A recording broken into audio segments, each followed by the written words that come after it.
Queridos, abra sua Bíblia no Salmo de número 3. Salmo de número 3. E gostaríamos de refletir nessa noite sobre o tema O Deus da Adversidade. Eu creio que nós temos conhecido o Deus da bênção, o Deus da vitória, mas o Deus da bênção, o Deus da vitória, antes de ser esse Deus, é o Deus também da adversidade.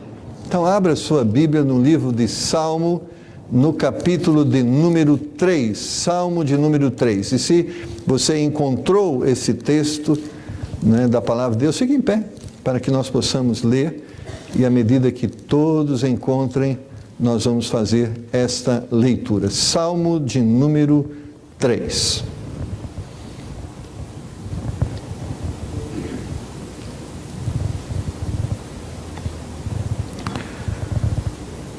Senhor, como se têm multiplicado os meus adversários, são muitos os que se levantam contra mim. Muitos dizem da minha alma, não há salvação para ele em Deus. Porém tu, Senhor, és um escudo para mim, a minha glória e o que exalta a minha cabeça. Com a minha voz clamei ao Senhor e ouviu-me desde o seu santo monte. Eu me deitei e dormi, acordei, porque o Senhor me sustentou. Não temerei 10 milhares de pessoas que se puserem contra mim e me cercarem. Levanta-te, Senhor, salva-me, Deus meu, pois feriste a todos os meus inimigos nos queixos, quebraste os dentes aos ímpios. Todos juntos, a salvação vem do Senhor. Sobre o teu povo seja a tua bênção. Amém? Vamos orar. Pai querido e amado, estamos aqui para sermos alimentados pelo Senhor. A nossa alma carece deste alimento. Temos diante de nós desafios, mas cremos que na tua palavra estão orientações que nos mostrarão o caminho que devemos trilhar para que a vitória venhamos celebrar. Então ajuda-me para que possa de uma forma clara e bíblica ministrar a tua palavra. Ajuda também ao teu povo para que com discernimento espiritual possam compreender a tua palavra, como também através do poder convencedor do teu Espírito, que possam passar a serem não só ouvintes, mas praticantes da mesma. Pedimos isso em nome do Senhor Jesus. Amém. Podeis assentar.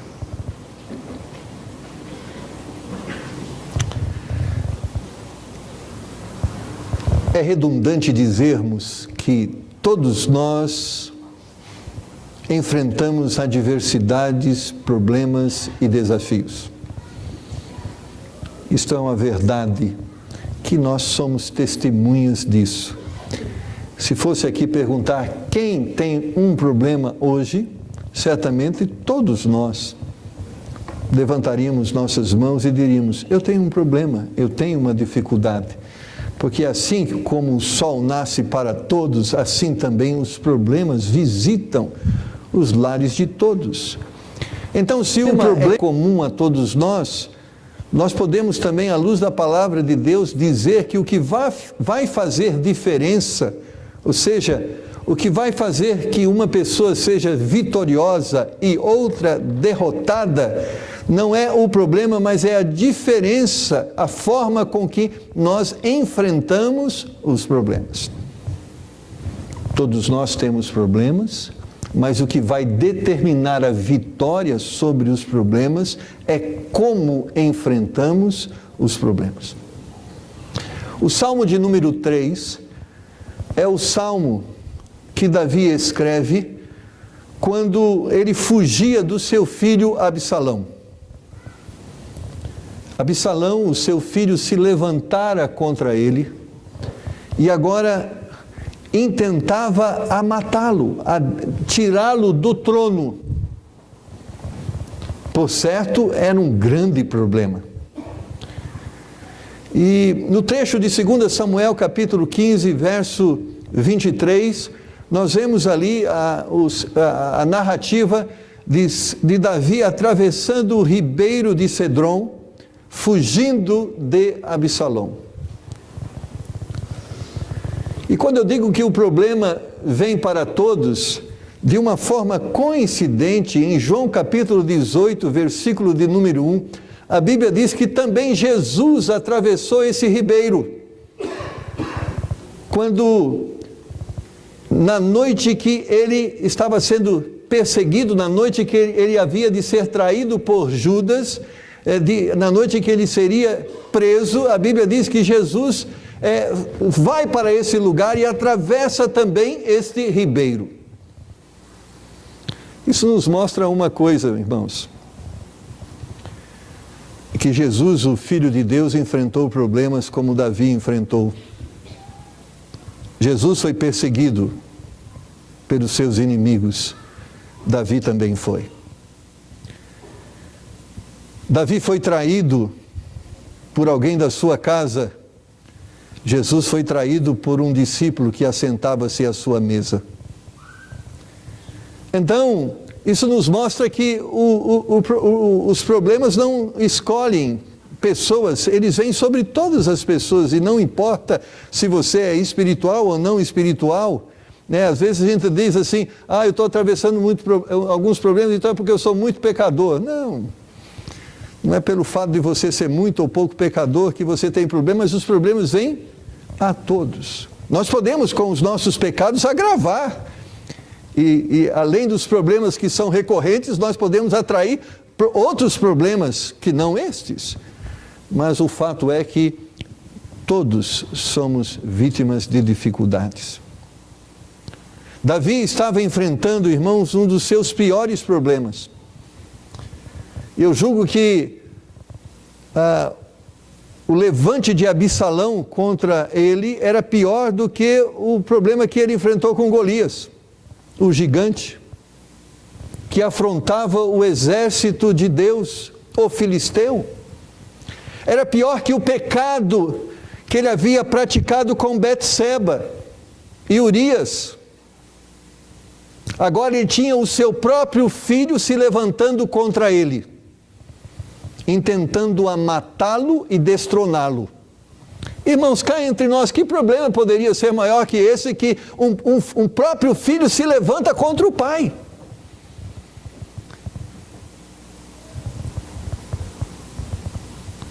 E aonde o próprio filho intenta matar o pai e destroná-lo. Davi tinha um grande problema. E ele precisava enfrentar esse problema.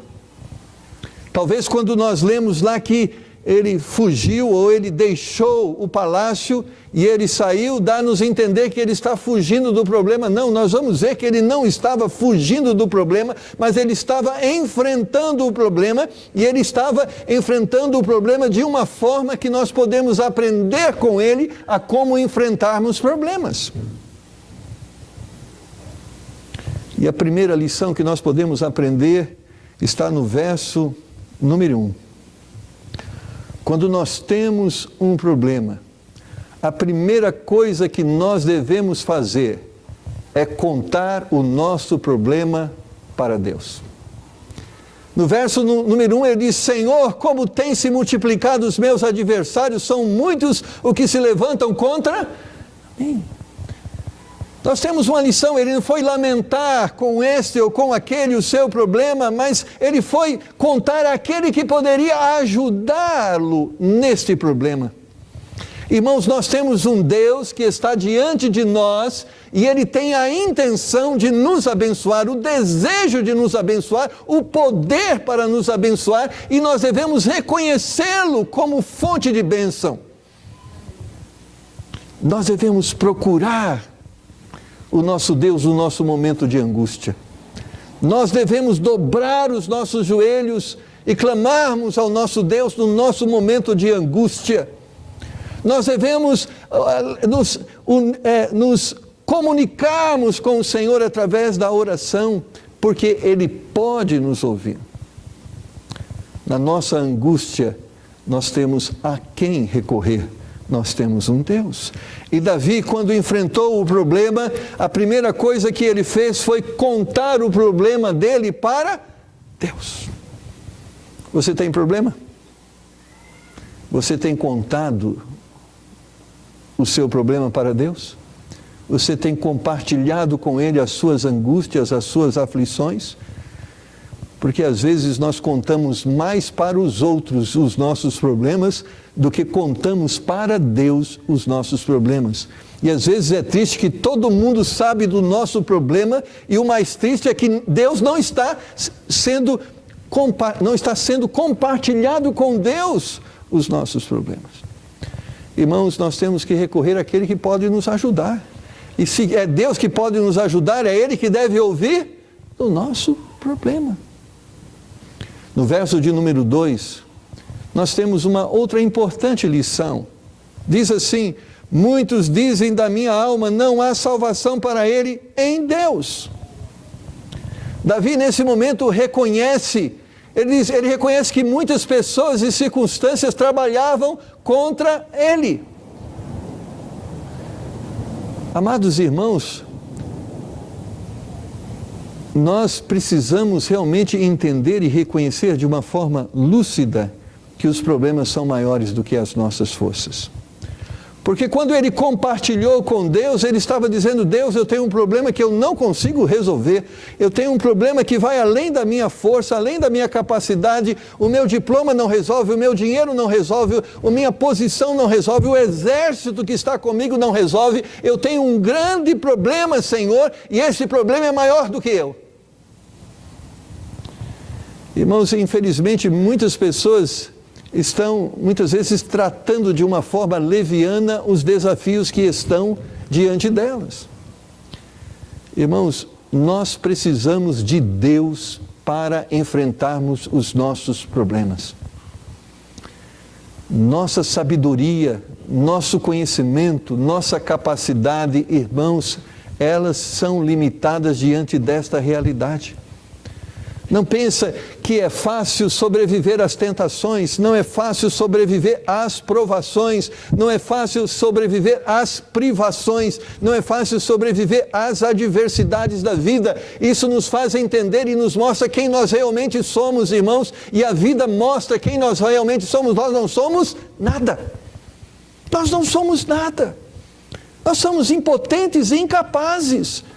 Nós precisamos de Deus. Em João capítulo 15, Jesus diz: sem Ele nós não podemos fazer nada. Não é, Ele está dizendo, sem Ele nós não podemos fazer muitas coisas. Ele diz nada, nós somos impotentes. Porque essa luta, irmãos, é mais do que uma luta física, é mais do que uma luta emocional, é mais do que uma luta material, é também uma luta espiritual. E quando nós falamos de uma luta espiritual, nós estamos considerando e entendendo que por trás das pessoas, por trás das circunstâncias, existe um inimigo chamado Satanás, que tem por propósito, por objetivo, destruir tudo aquilo que está relacionado a Deus. No verso de número 3, ele diz: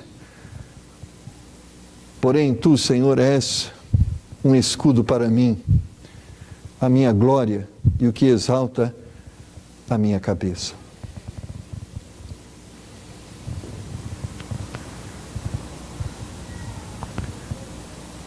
Amados irmãos,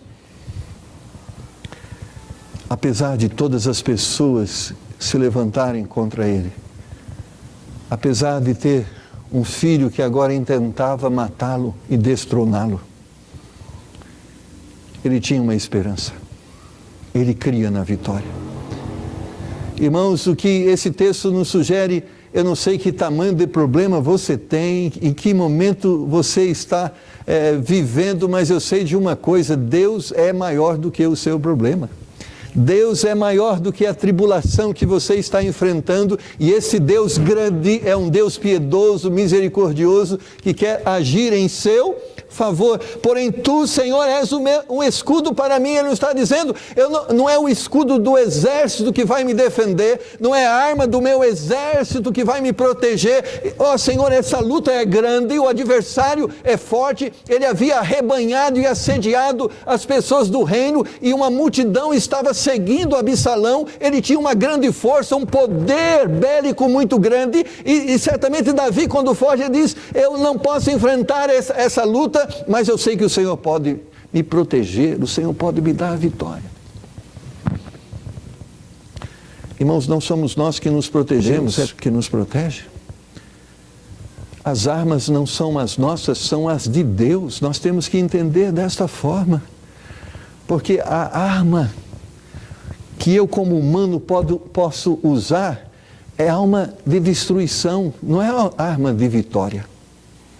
Eu posso com a minha língua te destruir, eu posso com as minhas habilidades e com um poder, seja financeiro ou intelectual, te humilhar, mas isso não significa vitória sobre os problemas.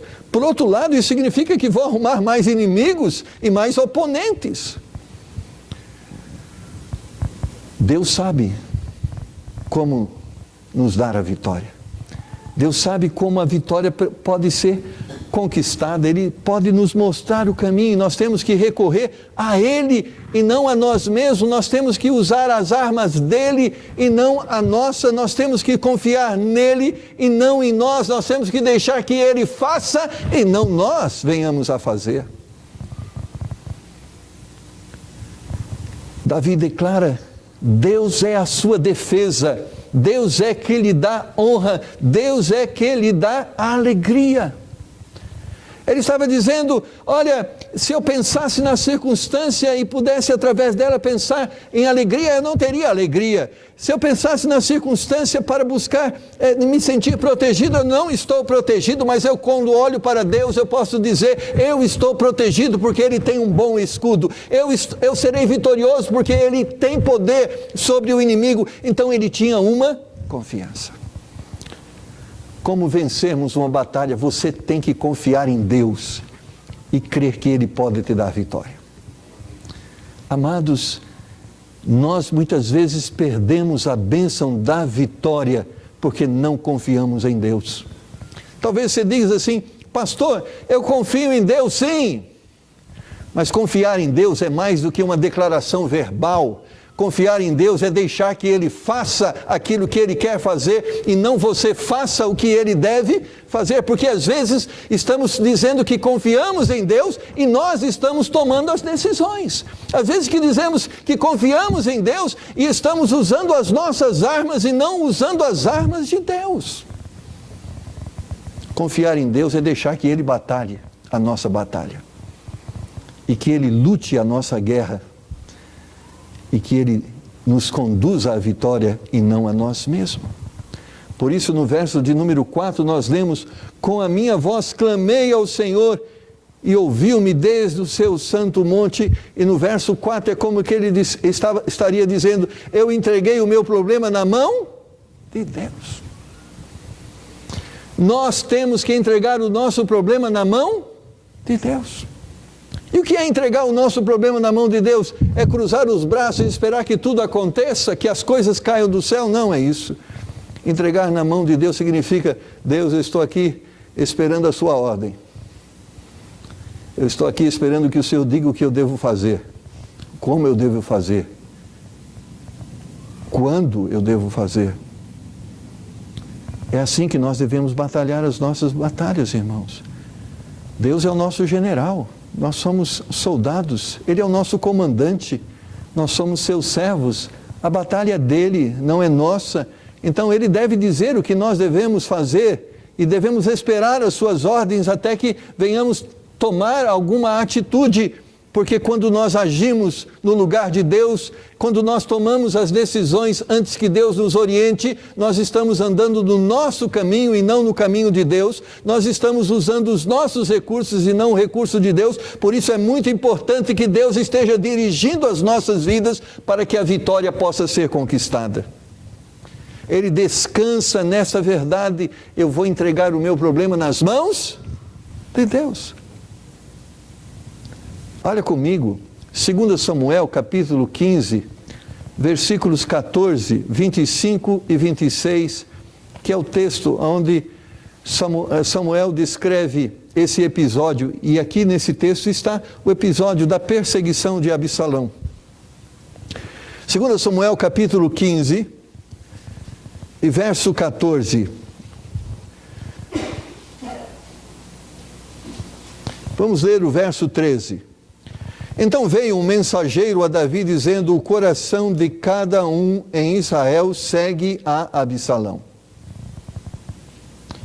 Disse, pois, Davi a todos os seus servos que estavam com ele em Jerusalém: levantai-vos e fujamos, porque não poderíamos escapar diante de Absalão.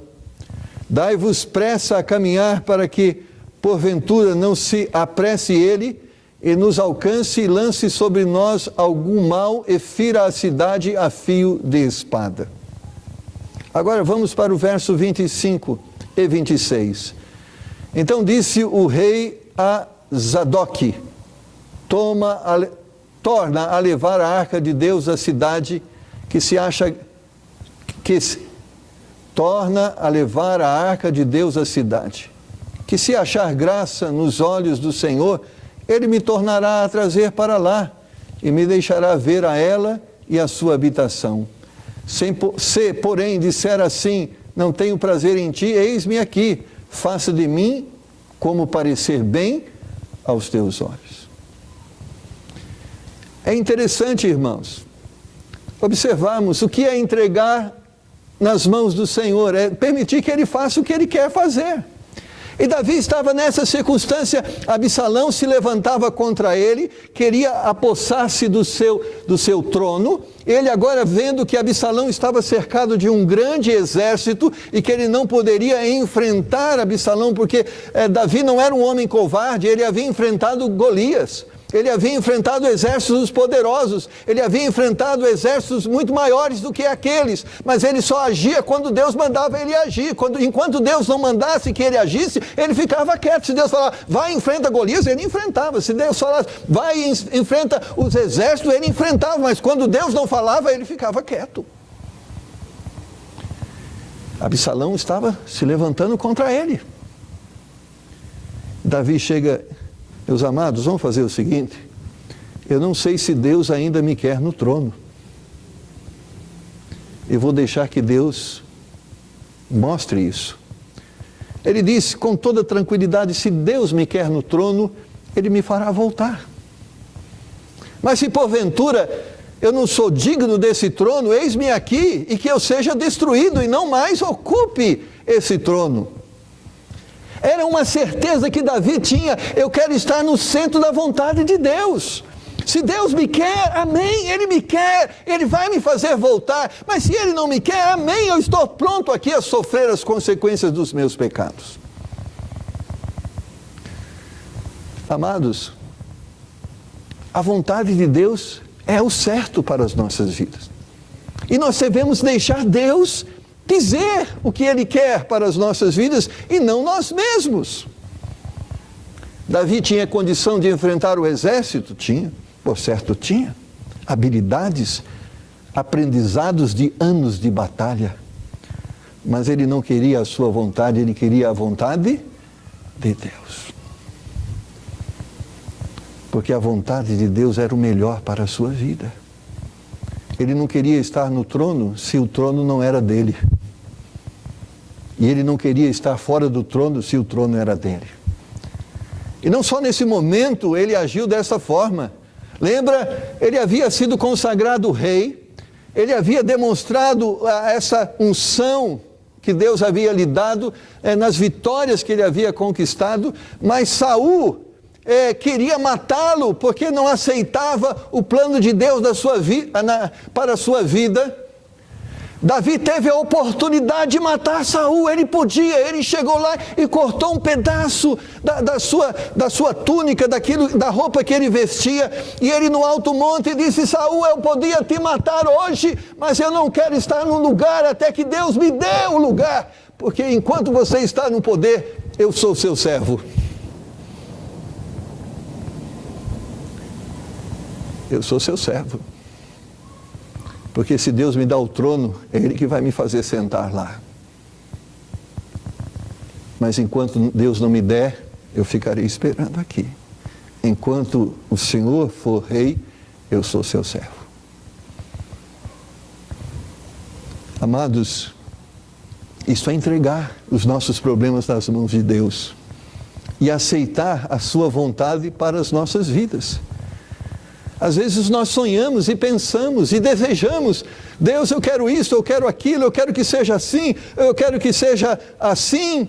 Mas nós podemos sonhar, amém, nós podemos pedir, amém, Deus nos dá a liberdade, mas nós não podemos tirar a liberdade de Deus de fazer o que Ele quer fazer. Nós não podemos, seja por meio da nossa oração, seja por meio da fé que dizemos ter, nós não podemos impedir que Deus faça o que Ele quer fazer, porque Ele é soberano sobre as nossas vidas, Ele é soberano sobre a sua obra, Ele é soberano sobre todas as coisas e deve ser feita a sua vontade e não a nossa. Que oração bonita, a oração que Jesus ensinou. Seja feita a tua vontade assim na terra como no céu. Davi estava dizendo: eu não quero a minha vontade. Certamente, pensando na vaidade, pensando no sentido de status, seria natural dizer: eu quero o trono. Opa!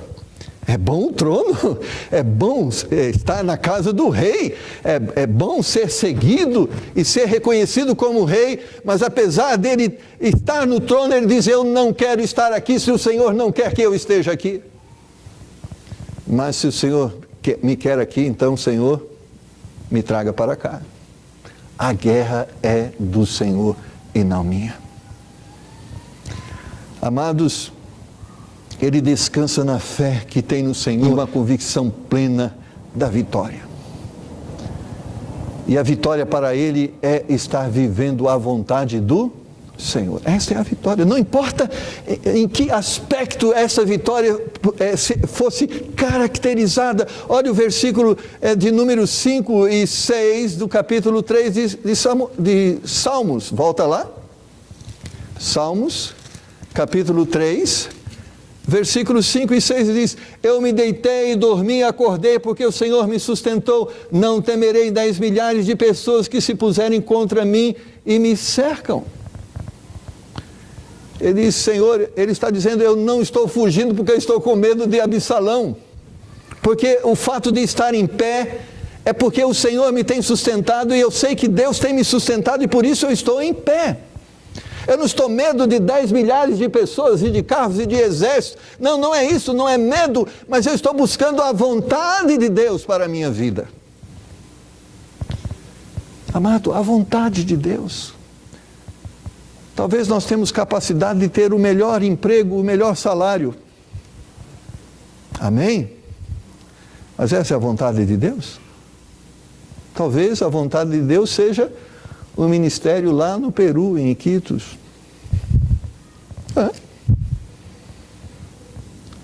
Certamente Dona Linda e Pastor Thomas lembra quando, com 22 anos, né, Dona Linda chegou no Brasil. Irmão, muitas pessoas querem ir para os Estados Unidos. Estados Unidos é uma benção, né? Renda per capita, salário mínimo lá. Olha, o carro lá custa muito barato, né? Amados, qual é a vontade de Deus? E é interessante que naquele tempo, quando se falava do Brasil, sabe o que as pessoas entendiam como Brasil? Terra indígena, só tem índio lá. É floresta, só tem mato. Essa era a visão. Mas, irmãos, nós só vamos ser felizes quando nós estamos no centro da vontade de Deus. Se o trono é o lugar que Deus nos quer, ali nós vamos ser felizes. Mas se o trono não é o lugar que Deus nos quer, nós não vamos ser felizes. Há muitas pessoas na Bíblia, a Bíblia relata que não foram reis, mas foram felizes. O homem dentro da vontade de Deus é feliz, mas o homem fora da vontade de Deus é infeliz. Porque Romanos 12 diz que no centro da vontade de Deus nós experimentamos o que é bom, o que é agradável e o que é perfeito. Deus tem um plano para a nossa vida. E como foi lido aqui no Evangelho de João, para Pedro o que estava destinado a ele era a morte. E esse era o plano de Deus para a vida dele. E você diria amém? Deus diz, esse é o plano, segue-me. Continua por esse caminho que vai te levar à morte. E a história paralela diz que Pedro foi crucificado de cabeça para baixo. Esse era o plano de Deus para a vida dele, mas a bênção é que Pedro, sendo crucificado ou não de cabeça para baixo, nem vou fazer essa especulação, mas o fato é que morrendo por Cristo ou vivendo para Cristo, ele era feliz, como Paulo retrata disso. Ele estava dizendo que o fato de morrer lhe fazia uma pessoa contente, como o fato de viver também lhe fazia uma pessoa realizada. E porque ele estava realizado em ambas as coisas? Porque ele era feliz fazendo o que Deus queria que ele fizesse. Porque fazendo o que Deus quer que façamos, irmãos, nós temos paz.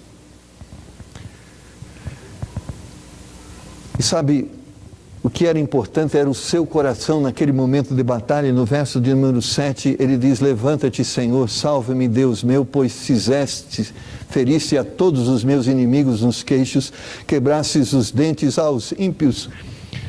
Certamente nesse momento, Davi recordava do seu passado. Quantas vitórias! E ele podia dizer, Deus não mudou, Deus permanece o mesmo. A vontade dele sempre será perfeita. Ela nunca nos privará da paz, da alegria, da felicidade. Deus, tu és Deus de ontem, tu és o Deus de hoje, tu és o Deus de sempre. Irmãos, Deus não mudou. O Deus que operou milagres ontem opera milagres hoje. O Deus que orientou ontem orienta hoje. O Deus de vitória do Velho Testamento é o Deus de vitória do Novo Testamento. Deus é o mesmo e nós devemos vê-lo desta forma. Deus não é impotente. Não sei qual o problema que você tem, mas Deus continua sendo Deus. E a bênção é que, apesar de nós, Deus continua sendo o mesmo Deus. Os homens têm mudado suas formas de pensar, suas condutas, mas Deus permanece fiel àquilo que Ele é. Ele declara sua total dependência a Deus. No verso de número 8, a salvação vem do Senhor sobre o seu povo, seja a tua bênção. É isso que ele declara, a bênção vem do Senhor e eu esperarei nele. E nós sabemos do final da história. Absalão vem com seu exército, ele ocupa a casa real, ele profana a casa real, ele coabita com as mulheres do rei, ele se mostra um rei profano, ou um que queria o trono, mas com um coração ímpio e iníquo.